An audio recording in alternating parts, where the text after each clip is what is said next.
또한 우리에게 주시는 하나님 말씀입니다. 디모데후서 4장 1절에서 5절까지의 말씀.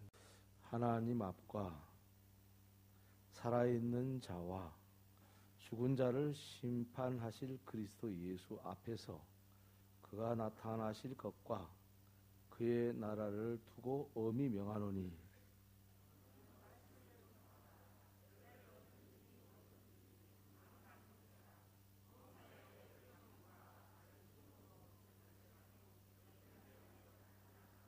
때가 이르르니 사람이 바른 교훈을 받지 아니하며 귀가 가려워서 자기의 사욕을 따를 스승을 많이 두고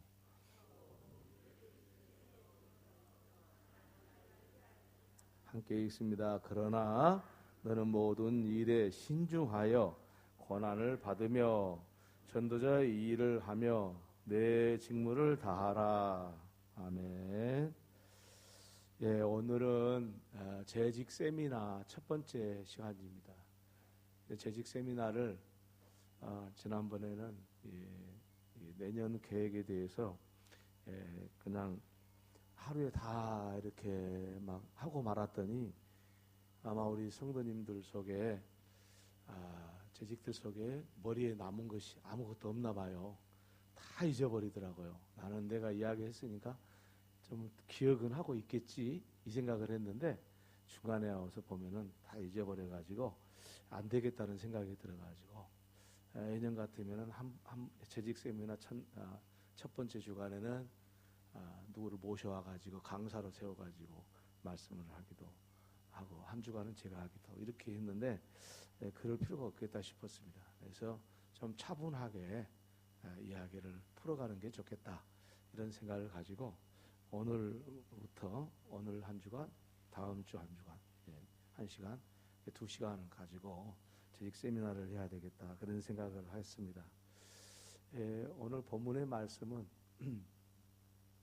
우리가 2017년을 어떻게 살아갈 것인가 하는 내용을 생각할 때 기본적으로 우리가 먼저 이것에 대해서 생각을 해야 재직으로서의 사명을 잘 감당할 수 있는 그런 말씀입니다. 첫째는 뭐냐면은 우리 주님이 오실 것을 생각하면서 재직으로서의 역할을 감당하라는 겁니다. 우리 주님이 오시지 않으면은 우리가 뭐 열심히 할 필요 있겠어요? 사실 무슨 의미가 있겠어요?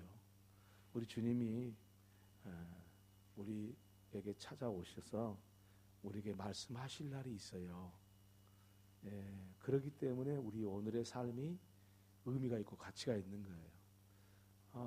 오늘 하루 사는 것이 내 마음대로 살고 주님하고는 아무 상관이 없고 그러면은 무슨 의미가 있겠어요? 그래서 오늘 본문에 디모데가 사도 바울이 그 아들과 같은 제자 디모데에게 편지를 하면서 다시 오실 예수님을 생각하면서 네 직분을 다해라 이렇게 말씀을 하고 있듯이 오늘 우리도 똑같이 해당이 됩니다. 우리는 다 직분을 감당할 때 우리 예수님이 다시 오셔서 우리가 했던 그 지난 시간들에 대해서 다 드러내시고 칭찬하시고 또 책망하시고 하는 그런 시간이 있다는 거, 그것을 생각하면서 오늘 우리가 이 일들을 감당해야 되겠다라는 것입니다. 그래서 무엇이 맡겨지든지 무엇을 하는가가 중요한 게 아니고 정말 주님이 다시 오셔서 우리 하신 것을 되돌아보신다는 사실을 생각을 하면은 그것이 하찮은 일 같지만은 결코 하찮은 일도 아니고요. 또 무거운 것 같지만은 결코 무거울 것도 말 것도 없습니다. 왜냐하면 주님이 다 아시고 우리를 다 평가해 주시기 때문입니다. 어떤 사람은요, 재직에 뭔가를 맡겨놓으면 아이고 목사님 나는 도저히 못합니다 이렇게 말씀하시는데 맞아요. 우리 그분의 실력으로는 도저히 안 돼요. 안 되는데 하나님이 함께 하시겠다 말씀하시면서 맡겨준 거예요. 저도 목사인데 나는 목사가 실감이 잘 안 났습니다. 교육전도사를 좀 오래 했거든요. 오래 하고 전임도 좀 오래 하고 그래가지고 목사가 된 한 6년 정도 걸렸을 거예요. 전도사 한 6년 했을 거예요. 근데 그러고 나니까 목사라고 부르는데 옆에 이제 성도님들이 목사님, 목사님으로 부르는 거였어요. 나는 영 내가 목사 같다는 생각이 안 들어가지고 한 1년 동안은 이게 다른 사람 부른 것처럼 그렇게 느껴졌어요. 근데 왜 그러냐면 내 자신을 생각해 보니까 목사가 답지가 못한 거예요. 내가 생각해도. 그러니까 목사라는 말을 불러도요, 그게 정말 실감이 안 나더라고요. 우리 장로님들, 권사님, 안수집사님도 마찬가지일걸요. 장로직 되려면 내가 진짜 장로 같은가? 막 이런 생각이 들 수 있죠. 똑같은 겁니다. 근데 중요한 사실은 뭐냐면은 우리 하나님께서 우리에게 직분을 맡겨주실 때 모든 직분이든지 모든 사역이든지 다 하나님께서 함께 하시겠다고 맡겨둔 거예요. 자기가 하려고 그러면은 너무 힘들어요. 난 못하겠어 이러는데 하나님이 맡겨주신 거예요. 그러면 하나님이 함께 하시는 거예요. 내가 하는 데만큼 하면 되는 거예요. 뭐 더 잘하려고 할 필요도 없고 못하려고 할 필요도 없어요. 그냥 맡겨주신 거. 하나님 어련히 알아서 맡겨주셨겠지. 내가 할 수 있는 일을 최선을 다해야 되겠다. 그런 생각을 하셔야 돼요. 그리고 내가 한 일을 주님이 오셔서 다 이해해 주실 거야. 내가 열심히 한 것은 칭찬해 주실 것이고 내가 게으르게 한 것은 내가 책망받을 거야. 이 생각을 항상 기준을 삼고 해야 된다고 이 아들과 같은 디모데에게 바울이 편지를 하고 있는 내용이 그 중에 하나. 두 번째는 뭐냐면은 전도해라. 이거는 전도하는 데는 선악이 없어요. 어떻게 하든지 전도만 하면 돼. 우리 사도 바울도 그랬죠. 어떻게 되든지 예수만 전파되면 된다고. 어떤 사람은 시기와 질투로 하나 그러더라도 예수만 전파되면 되니까 어떻게 하든지 전도만 해라. 전도하는 것은 직분자의 이 재직의 모든 재직들의 이거는 뭐 선택이 없어. 나는 전도는 않고 나는 교회 봉사만 한다. 그거는 아니에요. 때를 얻든지 못 얻든지 항상 복음 말씀을 전하라. 그렇게 말씀을 했어요. 무조건요. 사람들이 귀가 가려가지고 오늘 본문에 보니까 귀가 가려서 안 듣는데 사람이 다른 사람 말 듣기 싫어하잖아요. 그리고 말이죠. 오늘 세대가 쭉 이렇게 흘러가면 흘러갈수록 무슨 생각이 듭니까? 사람들이 다른 사람 말 듣기를 싫어해요.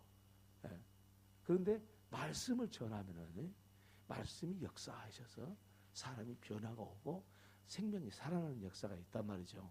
그래서 하나님 말씀을 전하는 거 그것은 어떤 사람을 하고 어떤 사람을 하는 게 아니라 어느 때는 하고 어느 때는 안 하고 그런 게 아니라 무조건 말씀을 전하는 때를 얻든지 못 얻든지 만약에 그렇게 하지 않으면 우리가 회개해야 돼요. 말씀을 전하지 않으면 때가 왔는데 누군가를 봤는데 예수 안 믿는 사람을 봤는데 그냥 돌이키고 가면은 안 된다 그 말이에요. 어쩌든지 우리 재직들은 말씀을 전파하는 거 이것은 뭐 변할 수 없는 만고불변의 진리예요. 그러니까 말씀을 전하는 것은 정말 우리 성도들, 우리 재직들에게는 정말 중요하다. 이런 생각을 하시고 우리 재직들이 다 전도하는데 힘을 써야 됩니다. 이따도 설명을 드리겠지만 우리 교회도 2017년 여전히 지난 해와 같이 항상 전도하는 것에 초점을 맞춥니다. 사람 살리는 것보다 더 중요한 게 어디 있어요? 어떤 사람은 그러더라고요. 전도한다는 게 무슨 그 교회가 부흥하기 위한 것처럼 그렇게 생각하는 사람들이 있더라고요. 그 겉으로 보면 그 말이 맞아요. 전도해야 부흥하니까 그건 당연한 것 같은데 우리는 교회의 부흥을 위해서 전도하는 게 아니에요. 여기다 내가 자세히 또 설명을 하겠지만은 우리는 전도한다는 것은요. 이것은 그리스도인이면 타고난 거예요. 타고난 거예요. 타고난 거지. 이거는 우리의 그 간단히 말하면 우리 세포가 전도하는 세포가 있는 거예요. 영적인 세포는 무조건 영으로 거듭난 사람은 무조건 전도하게 돼 있어요. 않으면 이게 문제가 생기는 거예요. 그렇게 말씀을 드리고요. 세 번째는 뭐냐면은 일하다 보면은 좀 부족한 것도 있고 또 뭐랄까 좀 잘못될 수도 있어요. 그런데 잘못되고 부족한 거 그것을 하나님이 책망하지는 않아요. 왜냐하면 우리 실력이 얼마 안 되니까 잘못될 수도 있고 부족할 수도 있어요. 그런데 하나님은 뭘 가지고 우리를 이제 분별하시냐면은 우리가 정말 복음을 위해서 고난을 받았는가 이거야. 예? 복음을 위해서 고난을 받은 삶을 살자. 그렇지 않았냐? 그걸 가지고 하나님 판단하시는 겁니다. 그러니까 우리는 기준이 있어요. 이것이 복음을 위한 고난이냐 아니면 내 개인의 욕심이냐, 그걸 반드시 구분을 해야 돼요. 어떤 사람들을 보면은 교회 일은 실컷 열심히 하는데 그 자기 생각으로 할 수가 있어요. 그것은 복음을 위한 고난이 아니에요. 복음이, 내가 이 일을 함으로써 복음이 전파되느냐 안 되느냐, 그게 초점이에요. 그래서 복음을 위해서 고난을 받는 거, 이것은 무서워하지도 말고 두려워하지도 말라. 왜냐하면 복음은 당연히 고난이 따르는 것이다, 이런 말씀이에요. 그래서 우리 모든 재직들이요, 복음을 위해서 고난을 받는 것을 자랑 삼아야 돼요. 그래야 훌륭한 재직으로서의 사명을 감당할 수 있다, 이렇게 말씀을 드릴 수가 있겠습니다. 그래서 오늘 이 본문의 말씀을 중심으로 해가지고 제가 전체적인 우리 2017년의 계획을 말씀을 드렸는데, 구체적으로 이제 2017년에 대한 말씀을 진행하도록 하겠습니다. 화면을 좀 보여주시기 바랍니다.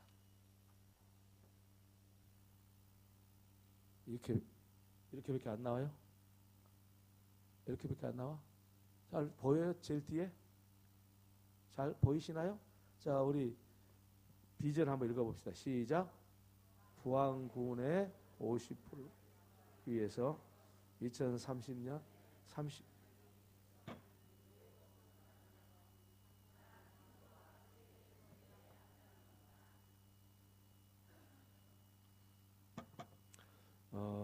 잘 보이시나 봐요.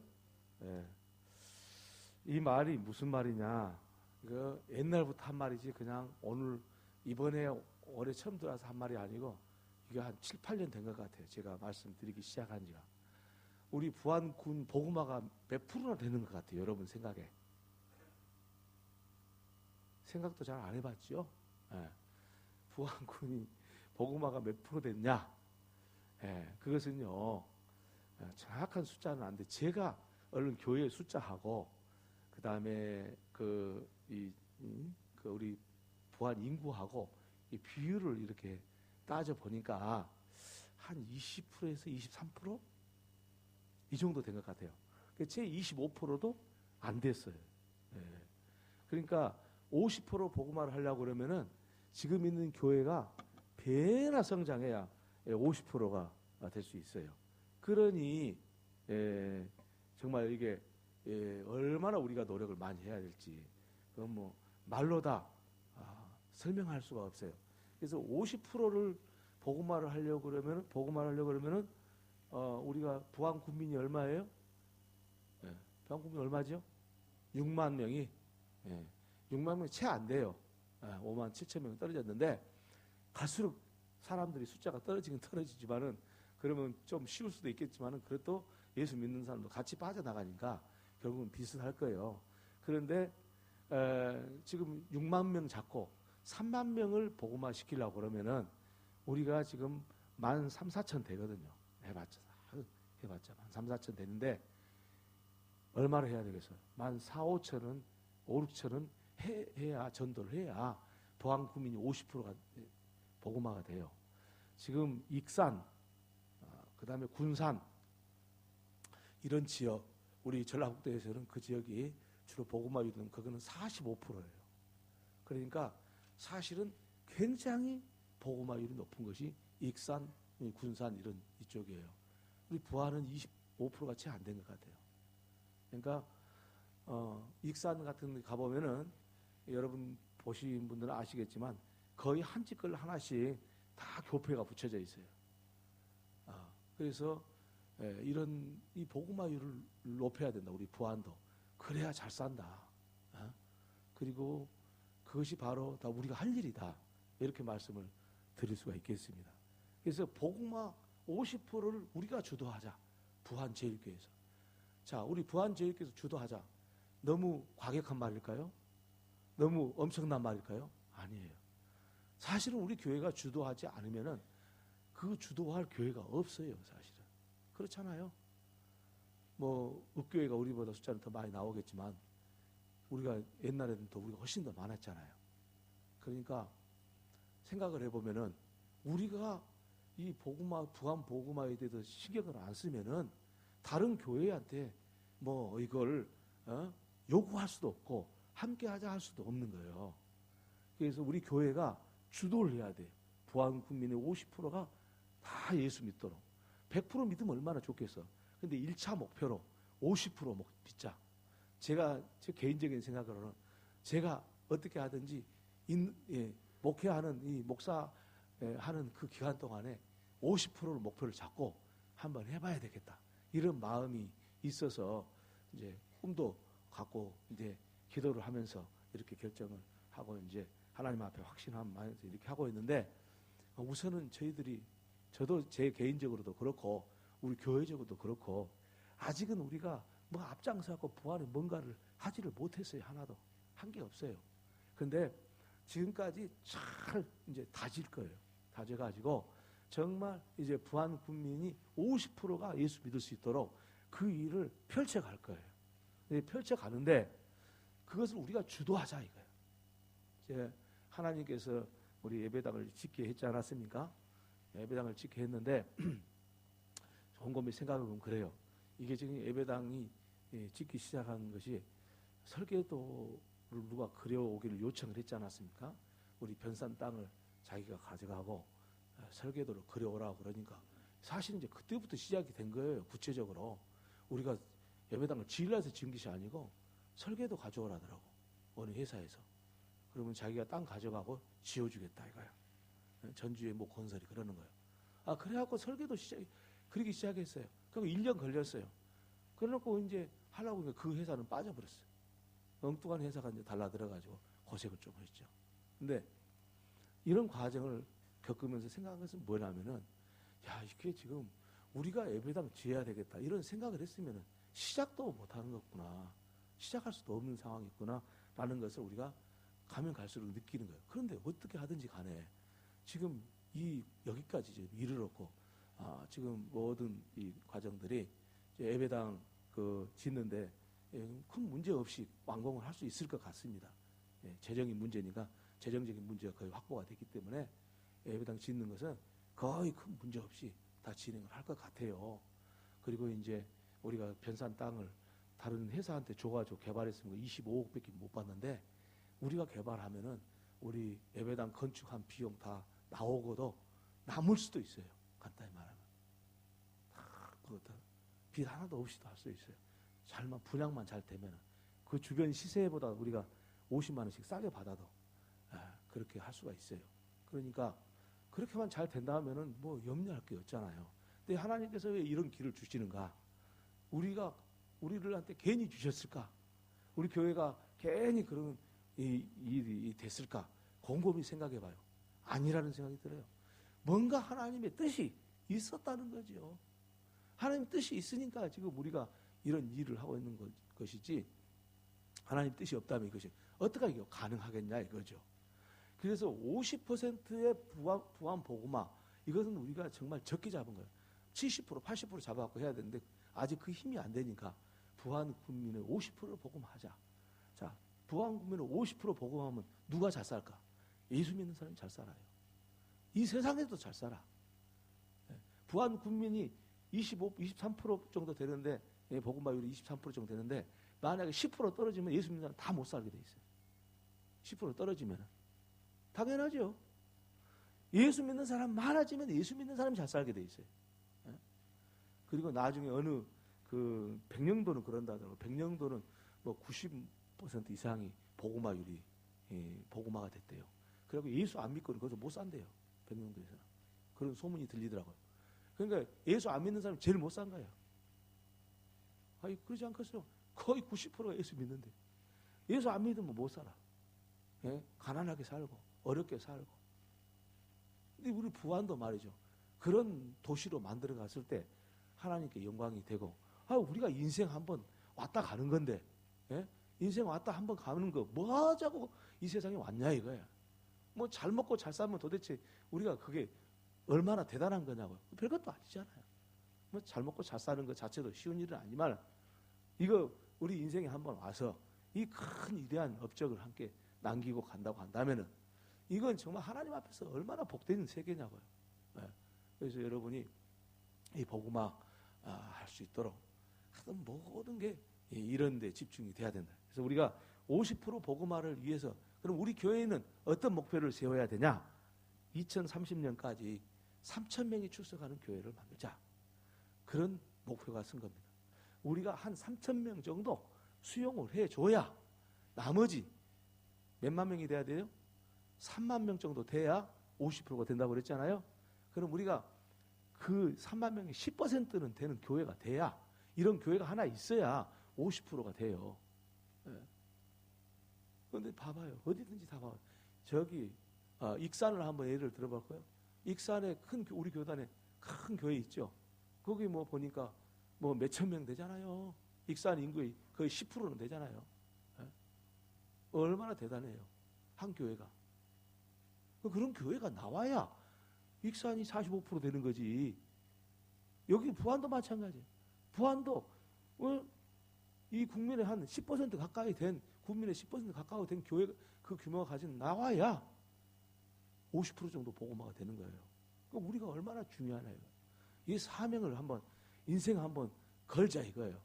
그러면은 여러분은 아이고 교회 복음화 하는데 부안 국민 전도하는데 내가 이 인생을 걸면은 내 인생은 뭐냐 그런 게 그렇게 생각할 사람 있겠지만은 참 몰라도 진짜 모르는 사람이에요. 왜냐? 사업 뭐 자기가 하고 있는 사업, 직장 버리라는 것이 아니고 이 복음화에 집중을 하면 자기 직장도 잘 되고 사업도 잘 되고 잘 되게 돼 있어요. 논리적으로 생각해 보세요. 예수 믿는 사람이 많은데 예수 믿는 사람 사업이 잘 안 되겠어요? 당연히 잘 되지. 직장에서도 예수 믿는 사람이 많아져 보세요. 예수 믿게 한 사람 그 사람은 인기가 좋아지지. 그 능력을 인정받고. 그러니까 여러분 이것을 이원론적으로 생각하지 마세요. 복음화에 전력을 하는 사람은 자기 인생에도 전력하는 사람이에요. 자, 이 직장에서 예를 한번 들어봅시다. 직장에서 누군가가 예수를 믿는 사람이 있다고 합시다. 그 사람이 이 사람한테 치이고 저 사람한테 치이고 손가락질이나 당하고 비웃음 당하고 능력도 없다고 평가받으면 그 사람으로 인해서 교회에 나올 사람이 있겠어요? 아무도 없어. 하나님 영광만 가리지 오히려. 그잖아요. 그런데 그 직장에서 저 사람을 보면은 참 신기하다. 어떻게 저렇게 열심히 할 수 있고 어떻게 저렇게 모범이 될 수가 있고 어떻게 저렇게 헌신적이냐. 내가 저 사람처럼 나도 돼야 되겠다. 교회 오겠어 안 오겠어요? 그 사람 보고 교회 오는 거예요. 복음화 위에서 사는 사람은 안 될 일이 안 될 수가 없어요. 사업도 마찬가지예요. 사업을 하는데 저 사람 정말 많은 사람을 위해서 희생하고 이웃을 먼저 생각하고 자기보다 복음화를 위해서 그러는 거예요. 그럼 그 사람 잘못될 것 같죠? 사업이 안 될 것 같죠? 망할 것 같죠? 아니요. 정말 다른 사람 이웃을 사랑하고 이웃의 복음화를 위해서 내 걸 희생하고 그런 사람은요 사업이 안 될 것 같은데 잘 되는 거예요. 그게 오묘한 섭리요. 하나님의 섭리. 그러니까 사업하는 사람 사업 잘 안 되면 뭐 이렇게 회개해야 돼. 사업 잘 하려고 했는데 잘 안 된다. 회개해야 돼. 왜 그러냐? 믿음으로 안 산 거야. 근데 아주 너무 세게 말하는 이야기예요. 무슨 이야기냐? 믿음으로 사는 사람은요. 어디 그 사람 가는 데마다 다른 사람이 가까이 가고 싶어하고 거래하고 싶어하고 저 사람처럼 저 사람들 도움도 받고 싶어하고 그러면요 사업이 안 될 리가 있겠어요? 믿음으로 안 사니까 저 사람 교회 다닌다는 사람이 말이지 한 말 갖고 한 입 갖고 두 말 하고 그리고 맨날 다른 사람은 그 공갈이나 처먹으려고 그러고 그게 그 사람이 복음화 할 수 있겠냐? 그 사람이 사업이 잘 되겠냐고. 그러니까 우리가 복음화 한번 해보자. 이거는요 단순히 무슨 교회 부흥하자는 이야기가 아니에요. 이따도 이런 말씀을 드리겠습니다. 부흥하자는 이야기 아니에요. 이건 우리 삶이 그렇게 해야 되는 거예요. 우리 재직들이 교인들을 섬겨보세요. 그러면 재직이 저 교인들을 섬기는 그 사람 보고 나쁘다는 사람이 있겠어요? 저 재직을 보고 더 믿음이 좋아지지. 이제 온 교인들도. 응? 그러면은 교회는 어떻게 했어요? 교회는 은혜스러워지고 사랑이 많아지고 행복하고 막 거기서 교회에서 막 주일날 힘을 받아갖고 가는 거예요. 이 믿음 없는 사람들이. 야, 교회 갔더니 딴 세상이더라. 그런 말이 제일교회에 나왔더니 그런 말이 나와야 되지 않겠어요? 제일교회 갔더니 짜증스러워. 갔더니 맨 비난이라 하고 누구 흉이라 보고 무엇이 잘못된다고 말이나 해서 막 큰 소리 쳤어. 그런 사람이 많으면은 제일교회가 오고 싶겠냐고요. 그럴 리가 없잖아요. 그러니까 우리 재직들이 먼저 헌신하고 또 희생하고 섬기고 다른 비판하지 말고 칭찬해주고 세워주고 위로해주고 그래야 그 좋은 재직이고 복음화를 주도적으로 하려는 제일교회 재직이 되는 거지. 그거 없이 되겠냐 이거예요. 없이. 그래서 2030년은 3,000명 우리가 만들어야 된다. 그 정도 수준이 돼야 된다 이거야. 그 정도 수준 돼야 우리가 제대로 50%를 보안국민의 50%를 전도하고자 하는 열정 가지고 정말 복음에 헌신한 사람이라고 평가받을 수 있을 것이다. 이렇게 말씀을 드리는 겁니다. 그래서 오늘 이거 잊어버리지 마시기 바랍니다. 2030년까지는 우리 교회가 몇 명 출석하는 거예요? 3,000명. 할렐루야. 제가 이제 곰곰이 생각해 보니까 제가 와서 우리 교회 숫자가 한 10배 늘었어요. 10배 늘었는데 그때는 이제 안 나오던 사람이 많이 나와서 쉽게 10배는 늘었지만은 사실은 앞으로 15년 정도 후에 2030년 아니겠어요? 그러면 15년 후에는 10배 늘을 수도 충분히 가능하다. 지난번에 제가 도표 그려가지고 보여드렸죠? 그래서 우리가 이번에 지난주까지 65명 우리 교회가 왔잖아요. 사실은 제일 적게 온 거예요. 최소한 70명이 넘었어요, 매년. 어쩔 때는 80명, 어쩔 때는 90명. 이렇게 세워가지고 왔어, 매년. 그래서 이번에 이제 이사하다 보니까 이런 문제가 좀 생기긴 했어요. 그래서 내년 8월 달에 저기 들어갈 텐데, 그거 들어가서는 이제 완전히 부흥하도록 100명, 200명 막 와야 돼요. 그래야, 그러면은 금세 한 해에 10%만 딱 성장해도, 아니 보세요. 우리가 300여 명 출석한다 하고 10%면 30명이요. 우리 몇 명 왔다고요? 올해까지? 몇 명 왔다고 지난주까지? 금방 말해주니까 몇 명 왔다고? 65명. 65명 왔으면 그 사람만 다 남아있어도 뭐요? 20% 성장이잖아요. 그러면 30년 가면은 15년 후에는 어떻게 했어요? 3,000명이 넘어요. 6천 몇 명 되더라고요. 6천 명 계산해 보니까. 생각해 보세요. 우리가 이게 뻔히 나온 숫자잖아요. 근데 이게 지금 안 되는 이유가 뭐냐 이거예요, 지금. 우리가 지금 과도기를 거치고 있어요. 예배당 짓기 전까지는 지금 법에서 싸우느라고 그랬지, 그냥 이것저것 내부적으로 시끄러웠지, 이러다 보니까 붕이 안 된 거예요. 다른 이유가 뭐 있어요? 그 온 사람도 못 잡은 거예요. 왔는데 다 왔는데 우리가 왜 못 잡냐고. 이따 나중에 하나하나 설명을 해드리겠지만 거기에 초점을 좀 맞추려고 그래요. 근데 생각을 해보니까 우리가 못할 일이 아니다 이거야. 2030년에는 3,000명 출석하는 교회가 될 줄로 믿습니다. 할렐루야. 확신을 가지고 합시다. 그러면 나는 뭐냐, 절대 그 생각하지 마. 나도 행복해지고 나도 이 세상에서 더 그와 같은 일에 감당했을 때 하나님의 권력이, 권세가 내게 임하는 거예요. 능력이 내게 임해서 하는 일도 잘 되고 다 하나님 앞에서 승리하게 되는 겁니다. 그런 역사는 반드시 있습니다. 이게 우리 하나님은 공짜가 없어요. 우리 사람들은 남거 띄어먹고 그러지만은 하나님은 절대 안 띄어먹어. 하나님은 헌신하는 사람은 헌신한 거 그대로 갚아주셔.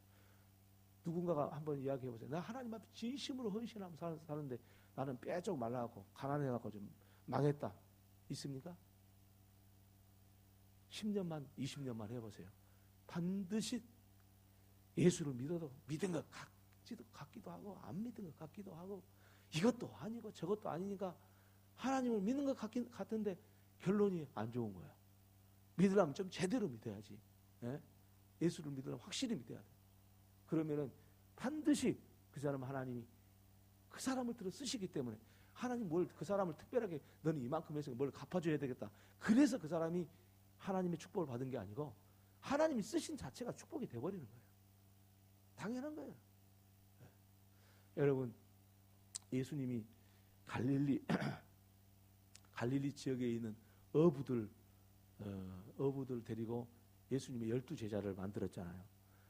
세리, 마태, 데리고 12제자가 되게 했죠. 열심당원, 뭐 지금으로 말하면 운동권 사람 데리고 예수 제자 만들었죠. 12명 만들었는데 가룟 유다만 빼고 11명 제자가요. 만약에 갈릴리 호수에서 고기만 잡고 살았더라면 예수님 안 만났더라면 어땠겠어요? 그대로 뭐 어부로 살다가 어부로 죽었겠죠. 그런데 아무것도 일자무식인 사람들이요. 예수님 맞고 예수님 앞에 헌신했더니 위대한 인류의 인물들이 됐잖아요. 아니 예수님의 12제자보다 훌륭한 인물이 어디 있어요? 나와보라 하세요. 뭐 나폴레옹? 아무것도 아니에요 그거. 뭐 징기스칸? 그거 별거 아니에요. 그 사람이 한 게 뭐인데 남은데 침략이나 했지. 예수님의 12제자 다 순교했어. 그래서 세계가 역사가 바꿔졌어. 위대한 인물들이에요. 갈릴리 어부에 살던 사람이 갈릴리 어부로서 살았을 판인데 예수님 앞에 헌신했더니 그 위대한 인류의 역사에 길이 남는 예수님의 제자들이 된 거 아니겠습니까? 세상이 이거를 알지 못해서 그렇지 사실은 이런 것이 역사적인 현실 아닙니까? 그 일자무식들이 그렇게 위대한 인물, 베드로만큼 훌륭한 사람이 어디 있어? 요한만큼 훌륭한 사람이 어디 있어요? 야고보처럼 자기의 목숨을 내놓고 최초의 순교자가 된 사도가 어디 있겠어요? 더 많은 인도에 가가지고 평생 인도를 복음화 시켰고 오늘날 사람의 인권이 이런 12명의 제자들에 의해서 인권이 세워지고 세계가 변화되고 그런 거 아니겠습니까? 그 사람보다 이 12명의 제자보다 훌륭한 사람이 어디 있냐고요 세상에. 아무도 없어요. 자 그렇게 하면 오늘 우리가 그냥 잘 먹고 잘 싸고 그냥 평범하게 살다 죽으면은 그게 무슨 짓이냐고요 우리가 인생이. 기왕의 인생 살았으니까 하나님 앞에 좀 쓰임 받을 때 우리 인생이 복되지 않겠어요? 이 세상에 잘 되고 또 못될 사람이 없어요. 우리 예수님 말씀하셨잖아요. 나를 따르는 자는 이 세상에서도 영생을 얻을 자가 없고 얻지 못할 자가 없고 100배나 받겠다고 그랬어요. 100배나. 사실이 그런 거예요. 그런데 이 놀라운 사실을 나는 여러 번 말했는데 여러분 처음 듣는 것처럼 지금 듣고 계신 것 같은데 나는 설교할 때 여러 번 이야기했습니다. 그런데 말을 듣고는 그냥 한 귀로 듣고 한 귀로 흐르셨는지 어쨌는지 하여튼 간에 열정적으로 사는 사람이 있기는 한데 그렇지도 않은 사람이 많은 것 같아요. 열정적으로 사세요. 이 세상 한번 살고 가는 거 아닙니까? 저도 제 나이 생각해 보니까 이제 60 되려면 몇 년 안 남았어요. 안 남았는데 그 60 뭐 금방 먹어보잖아요. 네? 뭐 한 게 있어야지. 하나님 앞에 내가 기도하면서 하나님 제가 한 것이 별로 없습니다. 기회를 좀 주십시오. 지금 그 기도하고 있어요. 내가 한 게 없어요. 하나님 앞에 내가 한 게 뭐 있습니까? 하나님. 설교하라면 설교하고 뭐 그 별것이나 됩니까? 내가 정말 하나님 앞에 하나님 앞에 뭔가를 하고 싶으니까 하나님 지혜를 주시고 하나님 성령을 주시고 하나님 은혜를 주시라고 난 내 기도를 할 때는 그 기도를 해요. 내가 한 게 하나도 사실 생각해 보니까 한 게 하나도 없어요. 내가 그 친구한테 그런 이야기를 했더니 야 그래도 너는 그 교회에 그렇게 부흥도 시키고 그랬다며 그러는 거예요. 그거 내가 한 겁니까? 얼마나 그게 얼마나 대단한 겁니까? 하나님 우리에게 주신 걸 생각하면 아무것도 아니잖아요. 그러니까 생각을 해보세요. 우리가 정말 이 인생을 살면서 남은 인생 저보다 많이 안 남은 사람들 많이 있을 것 같아요. 연세가 나보다 20살, 30살 더 잡은 분들 계시니까. 그래도 남은 시간 정말 복음을 위해서 한번 살아보시면은 그 사는 순간만큼 그 기간만큼 하나님이 복되게 하실 거예요. 그러니까 이 믿음을 가지고 나갑시다. 할렐루야. 그래서 첫 번째 이제 들어가서 제가 차분히 한다고 그랬죠. 너무 급하게 생각하지 마세요. 첫 번째 제가 한번 읽고 나서 설명을 하겠습니다. 교회 창립 100주년인 2016년부터 성전 신축 공사가 시작되었으며 2017년 7월경에는 완공될 것으로 예상이 됩니다. 성전 신축으로 인해 교회를 이전했기 때문에 출석 성도의 10%가 감소 현상을 보였습니다. 재정 또한 건축 헌금으로 인해서 예산의 10% 이상이 미달될 것으로 예상이 됩니다. 2017년 또한 이런 현상을 피할 수 없을 것으로 예상되며 여기에 대한 대책을 세우는 것이 필요하다 하겠습니다. 먼저 전도에 더욱 열정을 가지고 적극적으로 추진해야 할 것이며 지출 예산을 현실적으로 적절히 배정해야 할 것 같습니다. 하지만 심리적으로 위축될 필요도 없고 얼마든지 예상될 수 있는 상황이었고 모든 성도들이 함께 납득할 수 있는 상황이므로 이 주어진 역에서는 최선을 다하는 모습이 중요하다 하겠습니다. 이런 말씀인데요. 이 말은 이제 이 글을 읽었으니까 여러분들 막 이해가 됐으리라고 생각이 듭니다. 2017년에 16년에 들어오면서 우리가 참 이 교회에 이사하는데 또 이사 와서 여기 정착하는데 아주 많은 여러분들이 수고를 많이 했습니다. 그러나 신앙이 없는 사람들은 교회에 안 나옵니다. 교회 건축한다고 그게 한 10% 지금 줄어들었어요. 출석률이 줄어들어가지고 안타까운데 아마 가면은 금방 회복이 될 거예요. 그런 사람 또 다 나와요. 믿음 없는 사람들 그때는 이제 나와요. 할 텐데 그런 것도 있고 또 건축 헌금만이라고 많이들 수고하고 그래가지고 또 일반 예산은 또 한 10% 정도 줄어들어가지고 좀 문제인데 그렇다 해서 그거 하나 못 이기겠느냐 이런 생각이 듭니다.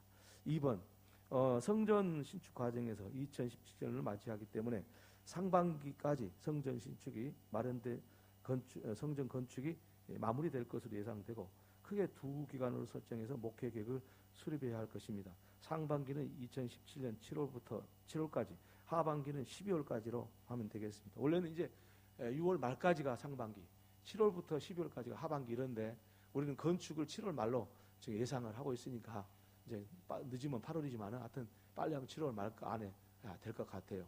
그러면은 7월 말까지를 우리가 2017년 상반기로 잡고 하반기는 8월부터 하반기로 잡고 그렇게 해가지고 계획을 수립하는데 상반기 때는 6월 15일 우리가 매년 해온 전도축제 축복의 세계로를 추진을 하고 11월 5일에는 부안 구민 초청 성전 건축 기념 감사 축제를 하려고 합니다. 그래서 추수감사절 예배를 함께 진행을 하면서 축제를 진행하면서 2017년에 목회의 큰 틀은 이 두 가지 행사가 큰 틀이 되겠습니다.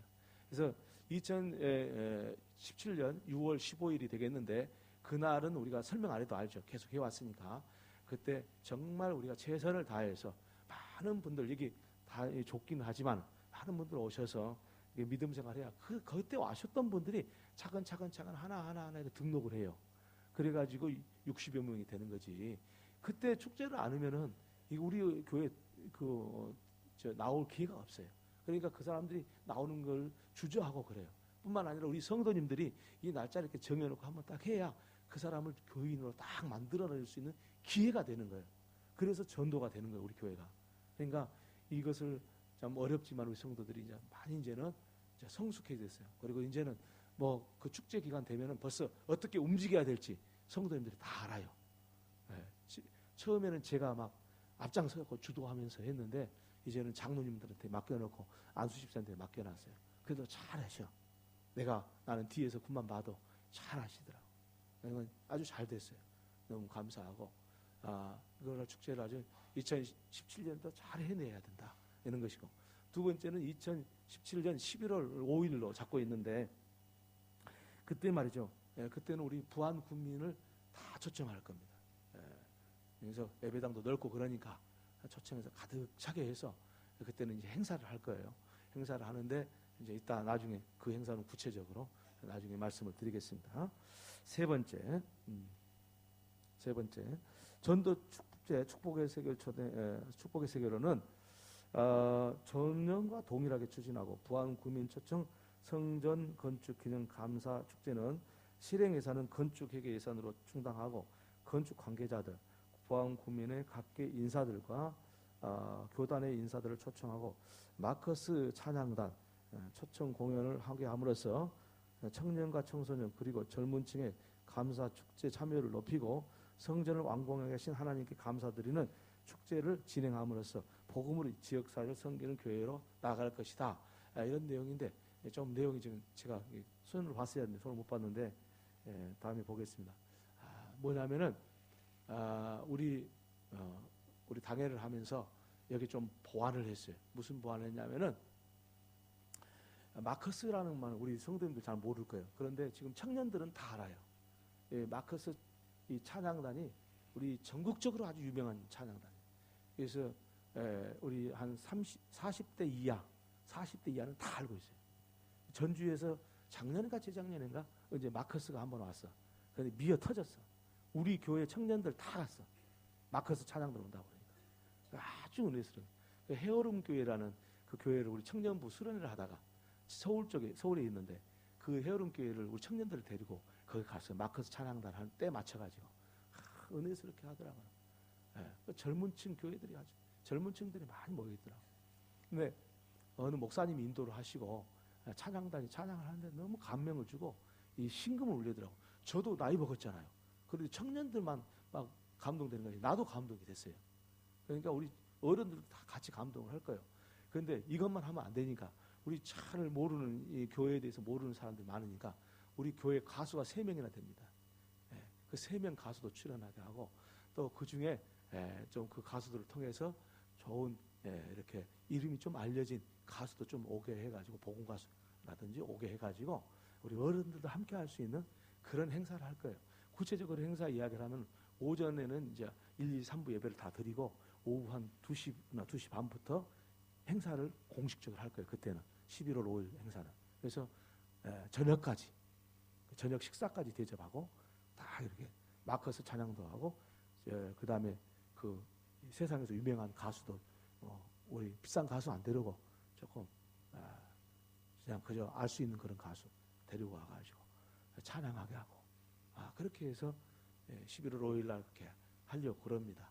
그때는 아마 우리 교회가 식당도 이제 최고의 최첨단의 식당이야. 그러니까 아주 너무 경치도 좋고 그런 식당이 딱 있을 테니까 그걸 활용해가지고 그렇게 나갈 거예요. 그리고 이제 4번.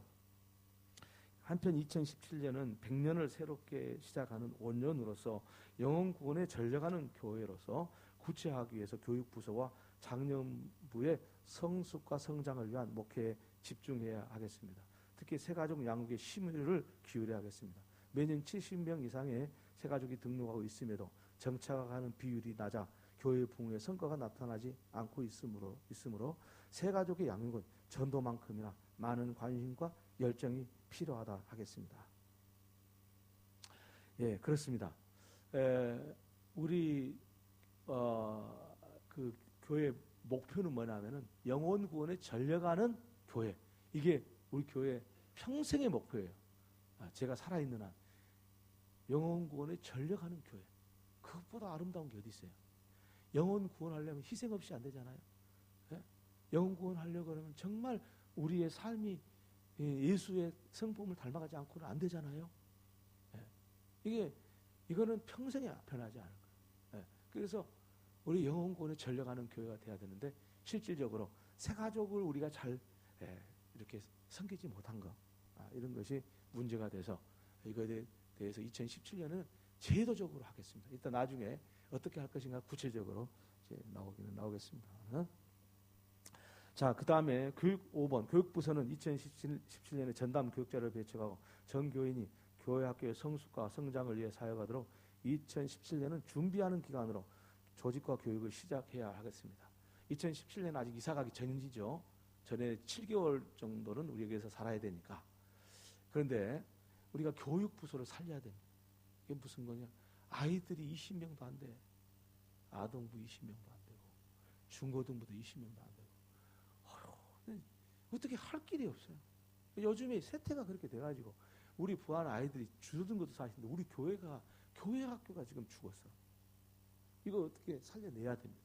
교사 하라고 그러면 다 힘들어해. 아니 나는 찬양대 할게요. 나는 교사 않고 이런 사람이 많아. 왜냐? 힘드니까. 그러면 그 교사 몇몇 사람들만 힘들게 해서 되겠냐 이거예요. 그래서 우리 전 교인 나서야 되겠다. 교회 학교 살리기 위해서. 그러기 위해서 우리 교육자가 이제 저까지 6사람인데 다 한 부서씩 맡았어요. 다 한 부서.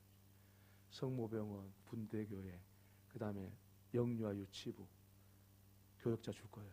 그 다음에 아동부 교육자 줄 거고 중고등부 교육자, 청년부는 제가 이제 하고 이렇게 해가지고 각 부서별로 교육자들이 힘을 좀 쏟도록 그렇게 교육자 회의를 지금 일주일에 한 번씩 하고 있는데 그런 이야기를 지금 해왔습니다.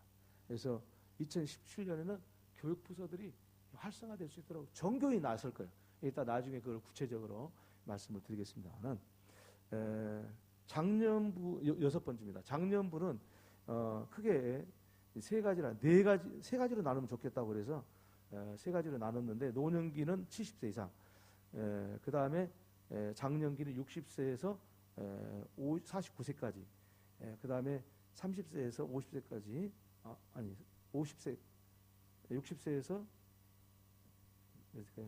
50세까지, 그리고 이제 30세부터 이제 중년기 이렇게 해가지고 이렇게 나누겠습니다. 나눠가지고 그 적절한 그 나이대에 맞는 프로그램을 진행할 거예요.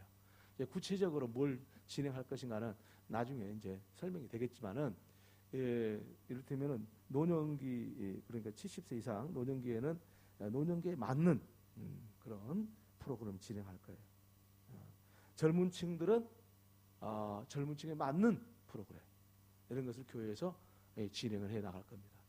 그래서 한쪽에 치우치는 그런 교회가 아니고 모든 장년이든지 젊은 층이든지 간에 함께 이렇게 프로그램을 잘 진행해서 이렇게 하도록 할 겁니다.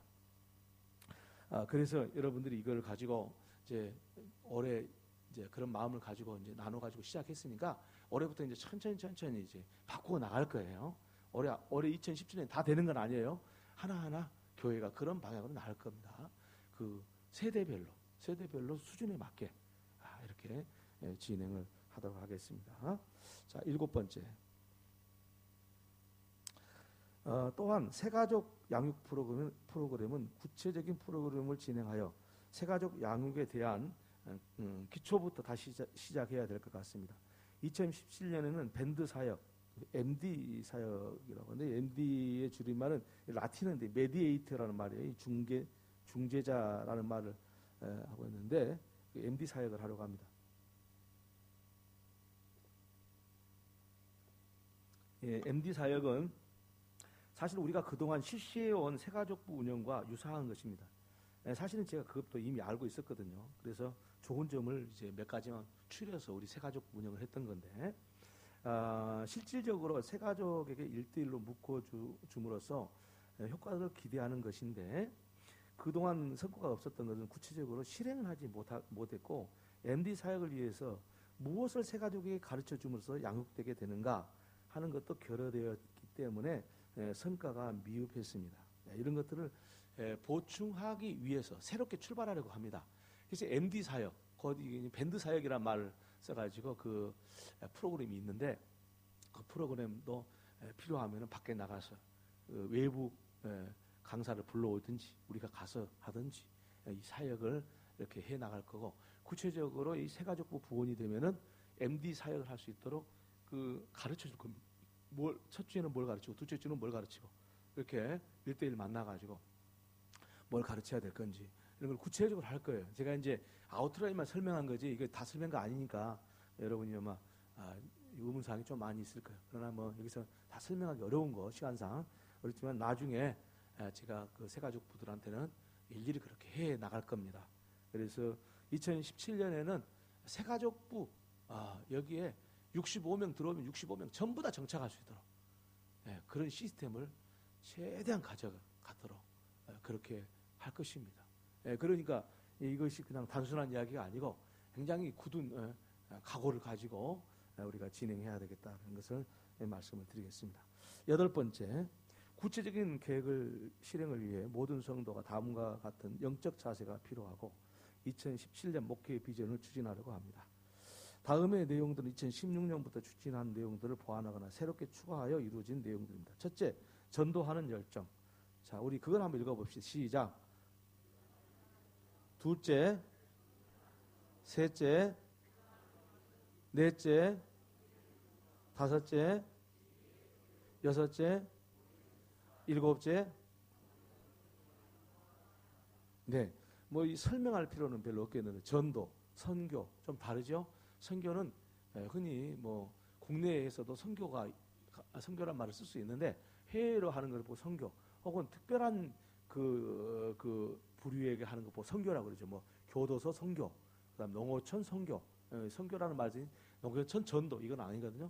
교도소 전도 이런 않거든요. 그러니까 선교라는 것은 어떤 특정 지역에 또 혹은 국외에 선교를 할 때 선교란 말을 쓰고 전도라는 말과 같은 의미지만 구분해서 사용합니다.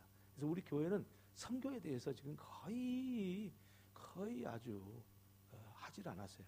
우리 한두 개 교회 돕고 있는데 그거 아주 미미한 것이고요. 선교의 마인드가 없어요. 제가 그걸 알고 있어요. 그래서 이게 선교 마인드를 선교하는 그 마음을 가져야 됩니다. 선교하는 마음을 가지고 하나하나 이제 구체적으로 실행해 나가야 될 것 같습니다. 그래서 그거를 2017년에 다 여러분한테 선교에 대한 이야기를 다 말씀을 드릴 수는 없고 천천히 선교를 어떻게 하고 우리가 구체적으로 어떤 선교를 해 나가야 되는 것인지 이런 것들을 이 말씀에 갈 겁니다. 그러나 우선은 우리 교회가 부안 국민을 구원하는 데 초점이 있고 거기에서 이어지는 것이 선교라고 생각하면 되겠습니다. 그리고 다른 것은 중요한 거예요. 성전의 완공과 헌당인데 완공이 되면 이제 허가가 난 것을 말한 거거든요. 그것은 입당하게 됩니다. 입당 예배가 드리는 것이 뭐냐면은 2017년 11월 5일 날 계획을 잡고 있는 성전 건축 기념 감사 축제가 입당 예배입니다. 그런 것이고 그다음에 헌당이라는 건 뭐냐면은 우리가 빚을 다 청산하고 이 부채가 있을 거 아니에요. 청산을 하고 하나님 앞에 예배당을 바치는 거예요. 빚이 있는 상태로도 헌당하는 교회가 가끔 있는데 그것은 좀 정확한 것 같지 않고 빚을 다 갚고 하나님 헌당하는데 우리가 어떻게 하든지 성도들이 또 저도 노력을 많이 하겠습니다. 어떻게 하든지 변산 땅 분양 다 해가지고 빚 다 갚아야 됩니다. 그것만 잘 분양이 되면 빚은 다 하나도 없으니까 다 갚을 수 있을 것 같아요. 그러니까 어떻게 하든지 우리가 기도하면서 이 일을 이루어내야 되겠습니다. 그래서 완공과 헌당 이것을 목표로 우리가 지금 하고 있다는 거 아시면 되겠습니다. 이제 9번째는요. 이와 같은 성도와 교회가 되기 위해서 인본주의적인 사고와 세속적인 가치관을 벗어버리고 하나님의 말씀으로 돌아와서 교회의 본질을 회복함으로써 하나님의 능력이 나타나고 지역과 민족 그리고 세계의 복음화의 사명을 감당하는 교회가 되고자 합니다. 교회는 성삼위 하나님의 역사로 시작되었기에 교회는 오늘 또 성삼위 하나님의 역사의 현장입니다. 그러므로 성도들은 하나님의 역사를 이 세상에 드러내는 존재로서 교회인 것입니다. 성도가 자신의 역사 속에서 하나님을 드러낸 것은 자신의 어떤 것으로 사는 것이 아니라 하나님의 실행자이신 하나님의 성령을 통해서 살 때 하나님의 역사가 드러나는 것입니다. 성부와 성자의 영이신 성령은 교회인 성도 안에서 계심으로써 이 역사를 이루셨고 성도는 하나님 안에 있으므로 하나님께 쓰임을 받아서 이 세상에 하나님을 드러내는 것입니다. 이러한 사실은 교회의 본질이 무엇인지 교회의 부흥이 무엇을 의미하는지 이 세상의 역사가 하나님의 역사가 되는 길이 무엇인지를 말하는 것입니다. 이 말을 왜 길게 썼냐? 이유가 있어요. 교회가 이 세속주의적인 가치관 그리고 인본주의적인 사고방식 이걸 벗어나지 못하면은 이거는 교회가 교회로서의 본질을 잃어버린 겁니다. 이걸 회복하지 않고는 우리가 교회가 영혼구원에 전력할 수도 없고 그리고 부안 국민의 50%를 우리가 주도적으로 복음화시키는데 우리가 능력을 발휘할 수가 없습니다. 그러니까 교회는 어떻게 해야 되냐? 어쩌든지 하나님 말씀으로 돌아와서 하나님의 아들 예수 그리스도 하나님 아버지 이 삼위일체 되신 하나님의 그 역사를 우리가 만들어내야 된다. 그것이 바로 우리가 이 일들을 이루어가는 길입니다.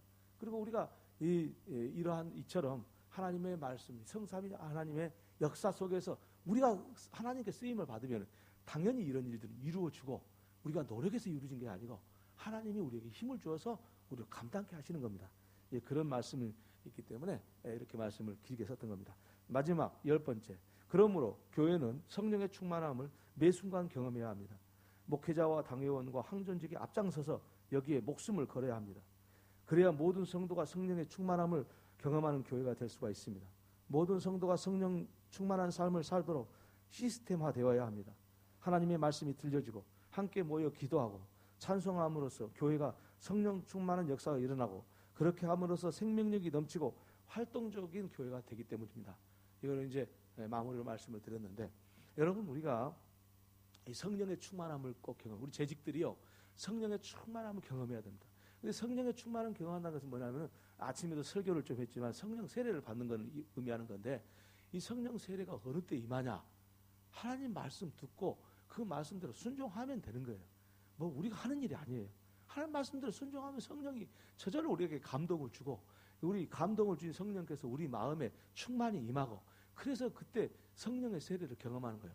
아, 하나님이 살아계시는구나. 하나님이 나와 함께 계시는구나. 이거를 딱 인지하는 순간이 있어요. 인지하는 순간. 그 수준에 다 이르러야 돼. 모든 재직들이. 그랬을 때 교회는, 그래서 우리 항존직 특별히 재직 중에서도 한들은 목숨 걸어야 돼. 성령 충만한 거, 그걸 목숨 걸어야 돼. 성령 충만이 뭔지도 모르고 항존직 돼가지고 그거 하려고 그러면 얼마나 본인도 힘들고 교회는 얼마나 더 힘들겠어요. 그러니까 항존직으로 부른 것은 하나님이 성령 충만을 주시기 위한 거니까 우리 항존직들은 하나님 앞에 이 성령 충만을 꼭 경험해야 됩니다. 성령 세례를 뭔지 다 확인해야 돼. 그래야 교회가 이렇게 성장하고 성숙하고 발전하는 것을 하게 됩니다. 그래서 오늘은 여기까지만 설명을 하겠습니다. 여기까지만 설명을 하고 다음 주에 이어서 이렇게 설명을 하려고 합니다. 그래서 여러분들이 이제 다음 주에는 구체적으로 어떻게 교회가 어떤 일을 할 것인가 이런 것들 하나하나 설명을 할 테니까 여러분들이 지금 빠지지 말고 참석해 주시기 바랍니다. 우리 찬송가